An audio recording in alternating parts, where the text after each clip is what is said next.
দাঁড়ান দাঁড়ান, পালিয়ে যাইবেন না, একবার পড়ে যান লা ইলাহা ইল্লাল্লাহু মুহাম্মাদুর রাসূলুল্লাহ। আপনি ভাবতেও পারবেন না আপনার একটা শেয়ারে কতজন কালিমা পড়বে ইনশাআল্লাহ। কষ্ট মানুষের সারা জীবন থাকে না, কিন্তু কষ্টের সময় মানুষের ব্যবহারগুলো সারা জীবন মনে থাকে।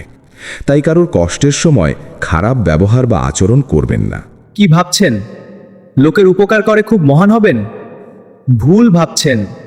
শর্টের দুনিয়ায় কাজ মিটে গেলেই সবাই আপনাকে ভুলে যাবে। দুনিয়াতে বেঁচে থাকতে হলে মায়া ত্যাগ করতে হবে, নয়তো পাকা অভিনেতা জানতে হবে। অ্যালার্জি থাকলেই চুলকায় না, অন্যের ভালো দেখলেও কিছু মানুষের চুলকায়।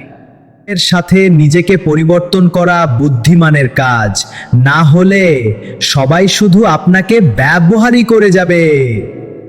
তুমি যাকে যতটা দাম দিবে সে তোমাকে ঠিক ততটাই সস্তা মনে করবে, এটাই বাস্তব। জীবনে অনেক লেখা পড়েছি, কিন্তু নিজের কপালে কি লেখা আছে সেটাই পড়তে পারলাম না। খুব ছোট একটা শব্দ, কিন্তু এর প্রভাব অনেক বড়। আকার না থাকলে শোনা যায় হাহাকার, আর বেশি হলে বেড়ে যায় অহংকার। একটা ছোট 1 টাকার কয়েনের মতো হয়ে গেছে। দাম আছে ঠিকই, কিন্তু কেউ পাত্তা দেয় না। চিপলে যেমন তেতো হয়ে যায়, তেমনি কাউকে বেশি ভালোবাসলে তার অহংকার বেড়ে যায়।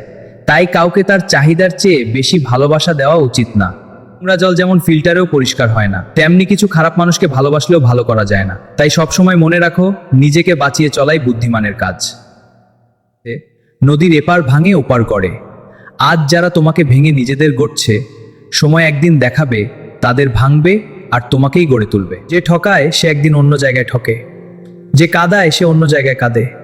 সবাই এর বিচার হয়, শুধু অপেক্ষা সঠিক সময়। সাপ নয়, কিছু মানুষও খুব বিষাক্ত হয়। সাপকে তবুও দূর থেকে চেনা যায়, কিন্তু বিষাক্ত মানুষকে চেনা সবচেয়ে কঠিন। আর নিত্য নতুন ভিডিও দেখতে আমার TMA একরামুল পেজটি ফলো করে পাশে থাকুন। ধন্যবাদ। হলো।